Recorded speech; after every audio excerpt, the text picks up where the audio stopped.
Assalamualaikum warahmatullahi wabarakatuh. Di sini kami akan mempresentasikan tentang akuntansi pensiun dan manfaat prakarya. Di sini izinkan saya memperkenalkan kelompok kami. Yang pertama yaitu ada Husnul Khotimah MP Mahir 080. Yang kedua yaitu ada Tali Tower Agatan MP Mahir 289. Yang ketiga yaitu ada Nikita Amalia MP Mahir 290. Keempat yaitu saya sendiri, Sasabi Azhar MP Mahir 292.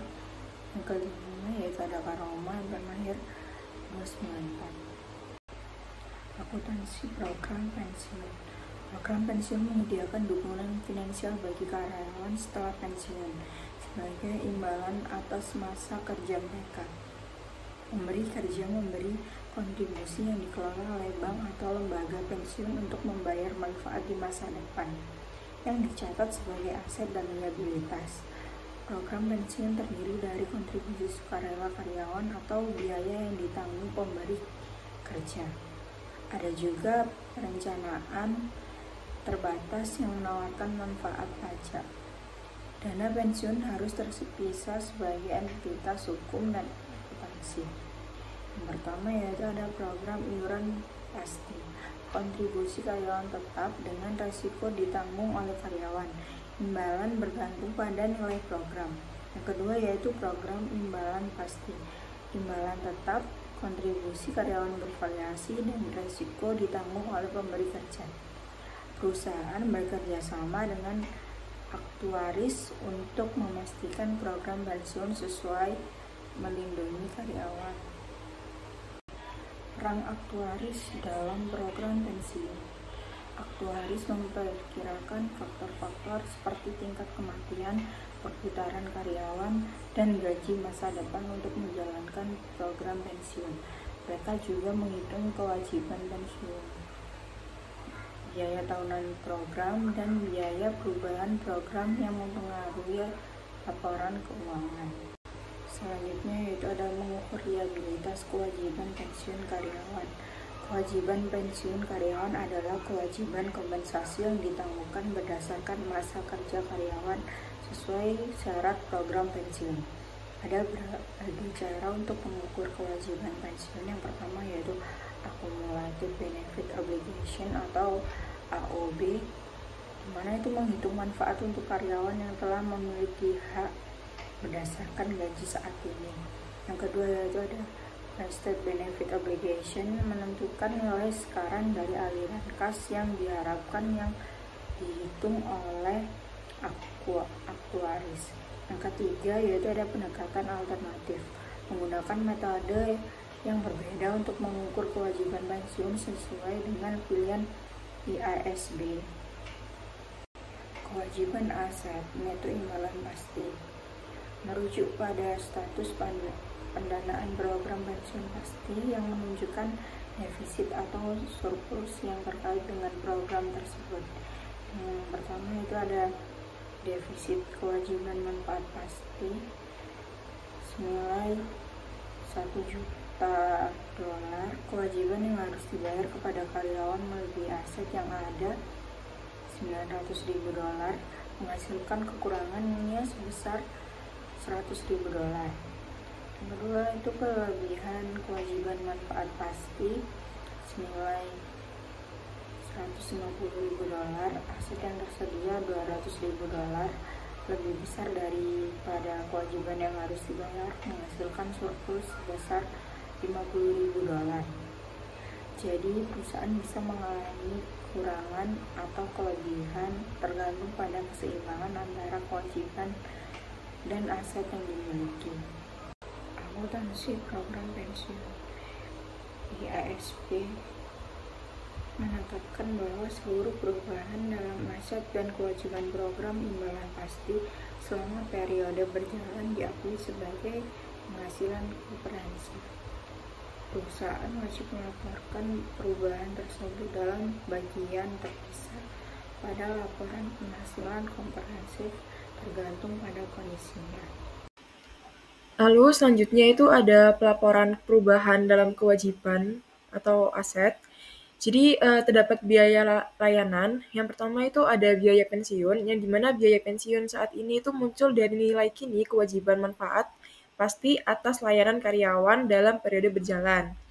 Lalu ada biaya layanan masa lalu, yang dimana perubahan dalam nilai kini kewajiban manfaat pasti atas layanan karyawan dalam periode sebelumnya, dan umumnya terjadi karena adanya amandemen atau perubahan terhadap program pensiun.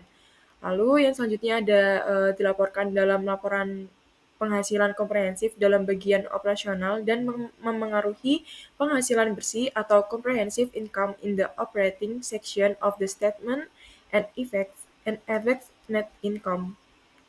Selanjutnya yaitu ada perusahaan harus mempertimbangkan level kompensasi masa datang dalam mengukur kewajiban kini dan beban pensiun periodik atau future compensation levels in measuring the present obligation and periodic pension expense. Lalu selanjutnya itu ada bunga neto, yaitu yang pertama biaya pensiun ini dihitung dengan cara mengalihkan tarif diskonto dengan status pendanaan dari program pensiun atau kewajiban manfaat pasti dikurangi dengan aset program pensiun. Lalu yang kedua terdapat kewajiban neto manfaat pasti yang dihasilkan dari beban bunga. Lalu terdapat aset neto manfaat pasti yang dihasilkan dari pendapatan bunga. Lalu jumlahnya itu selalu ditampilkan di bawah bagian operasional dari laporan laba rugi pada bagian pembiayaan. Nah, lalu yang terakhir ada tingkat diskonto didasarkan pada hasil obligasi berkualitas tinggi atau yields of high quality bonds yang konsisten dengan kewajiban pensiun perusahaan. Lalu kemudian ada pengukuran kembali. Jadi ini yang pertama terdapat untung dan rugi atau biasa yang disebut dengan gain or losses yang berkaitan dengan kewajiban manfaat pasti. Yang kedua, untung dan rugi ini atas nilai wajar dari aset program pensiun. Nah, komponen ini tuh dilaporkan dalam other comprehensive income net of tax. Yang selanjutnya, untung atau rugi pengukuran kembali ini memengaruhi penghasilan komprehensif dan tidak memengaruhi penghasilan bersih atau net income. Nah, selanjutnya ada akuntansi program pensiun, yang dimana aset program pensiun dan imbalan aktual aset program pensiun ini investasinya dalam bentuk saham, obligasi, efek lainnya, dan real estate. Lalu yang kedua ada dilaporkan dengan nilai wajar atau fair value. Lalu terdapat kontribusi pemberi kerja dan imbalan aktual dari aset program pensiun menambah nilai aset program pensiun.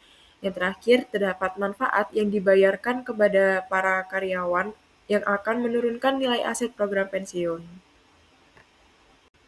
Nah, lalu selanjutnya ini terdapat contoh aset program pensiun dan imbalan aktual, yang dimana Hasbro SA memiliki aset program pensiun sebesar 4.200.000 euro pada 1 Januari 2019. Selama tahun 2019, Hasbro ini memasukkan dana sebesar 300.000 euro ke dalam program dan membayarkan manfaat pensiun sebesar 250.000 euro. Imbalan aktual dari aset program tahun ini adalah 210.000 euro. Nah, lalu hitunglah jumlah aset program pensiun pada 31 Desember 2019. Di sini terdapat plan assets pada Januari 1, 2019 itu sebesar 4.200.000 euro dan contributions by Hasbro to plan itu ada 300.000. Actual return ada 210.000, benefits paid to employee ada minus 250.000. Nah, sehingga apabila dijumlahkan ini plan assets pada 31 Desember 2019 itu ada 4.460 euro. Nah, lalu selanjutnya ini dengan soal yang sama juga, hanya apabila beberapa perusahaan menghitung imbalan aktual sebagai berikut, yang dimana plan assets pada 1 Januari 2019 itu sama 4.200 euro, lalu plan assets 1 Januari 2019 ini minus 4.200.000, dan ada increase in fair value of plan assets-nya 260.000. Nah, lalu untuk contribution to plan-nya ada 300.000 pada debit. Lalu ada benefit payments to employee juga ada di debit sebesar 250.000. Nah, untuk benefit payments to employee ini dia ada minus 50.000, sehingga actual return-nya ada 210.000 euro. Nah, lalu yang di materi terakhir ini ada penggunaan kertas kerja, yang dimana di sini tuh terdapat worksheet yang dibagi dua, yaitu yang pertama itu ada pension worksheet, itu isinya untuk items, annual pension expense, cash, gain or loss, pension aset atau liability. Lalu di sebelahnya ada memo record yang isinya itu define benefit obligation dan juga ada plan asetnya. Nah, untuk yang worksheet yang pertama atau yang di pension worksheet ini berguna untuk atau bisa disebut sebagai kolom ayat jurnal umum, yaitu untuk membuat jurnal pencatatan dalam akun buku besar formal. Nah, lalu untuk yang sebelah kanan atau memo record ini eh, untuk melihat saldo kewajiban imbalan pasti dan aset program pensiunnya.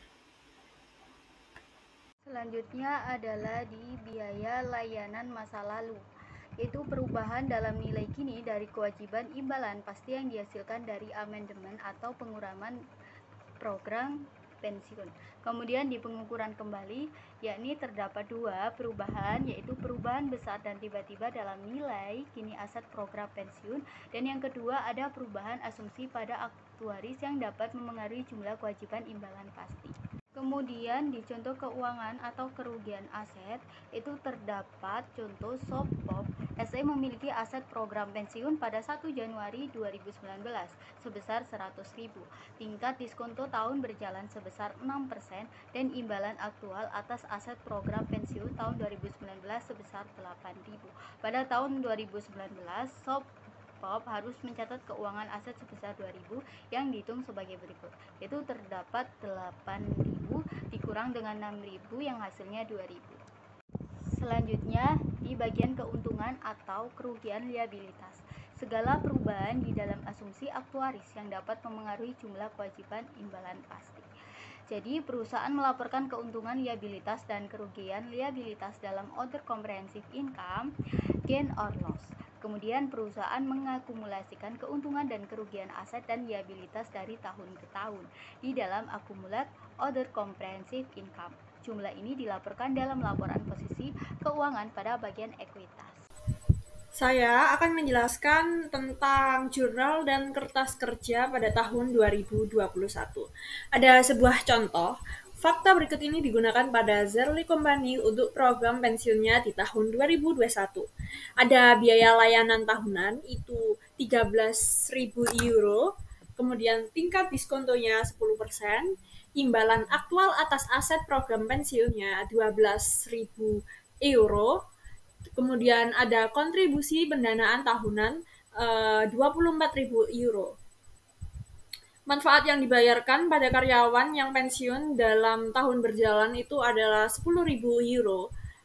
Perubahan dalam akumulasi aktuaris yang dilakukan pada akhir tahun terhadap kewajiban imbalan yang pasti yaitu 265.000 euro. Kemudian untuk perintahnya yaitu buatlah kertas kerja pensiun dan ayat jurnal pencatatan Zerli Company untuk tahun yang berakhir 31 Desember 2021. Untuk yang diketahui sebelumnya itu kita masukkan ke dalam General Journal Entry dan Memo Recap.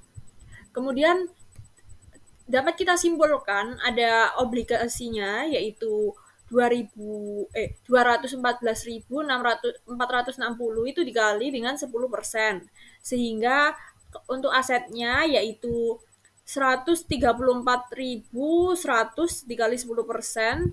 Calculation-nya akan kami jabarkan di slide selanjutnya. Oke, untuk perhitungan kertas kerja program pensiun 2021 Zerle Company, kita menghitung aset kerugiannya. Di tahun berjalan itu kan ada 134.100. Kemudian dapat discount rate 10%, sehingga hasil dari expected interest revenue atau diskon pengembalian pendapatannya itu 13.410. Kemudian dikurangi dengan actual return 12.000 sehingga kerugian asetnya yaitu 1.410. Kemudian kita juga menghitung uh, liability loss atau kerugian utangnya di 31 Desember 2020. Balance sheet-nya itu ada 214.460. Untuk service cost-nya itu ada 13.000. Ada juga interest expense 21.440. Kemudian dikurangi benefit paid itu 10.500. Sehingga pada 31 Desember di tahun 2021 balance before adjustment-nya itu cuman 238.046. Maka ketika dicatat dengan aktuaria itu hasilnya yaitu ada 265.000 kan, sehingga loss-nya atau kerugiannya itu cuma 26.594.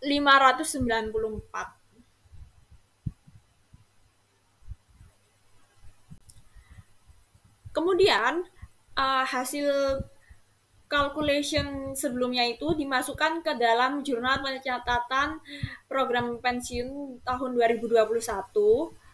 Untuk hasilnya ini ada gain or loss-nya itu 26.094. Kemudian ada pension liability-nya 105.400. Kemudian ada juga dalam memory card itu benefit obligation-nya 265.000 dengan plan aset 159.000. Maka untuk jurnalnya itu yang di debit itu ada pension expense itu 21.036. Ada juga other comprehensive income itu 28.004. Yang kemudian debitnya itu ada cash 24.000. Kok debit kreditnya itu ada cash 24.000, ada pula pension aset liability-nya 25.000. Untuk materi selanjutnya ada pelaporan program pensiun dalam laporan keuangan. Untuk beban pensiunnya, ada komponen ini dilaporkan di dalam satu bagian pada laporan penghasilan komprehensif atau biasa disebut dengan Statement of Comprehensive Income, dan disajikan pula total beban pensiunnya. Yang kedua itu ada juga komponen biaya layanan dilaporkan di dalam penghasilan operasional atau operating income, dan bunga neto di dalam bagian terpisah yang berkaitan dengan pembiayaan atau financing.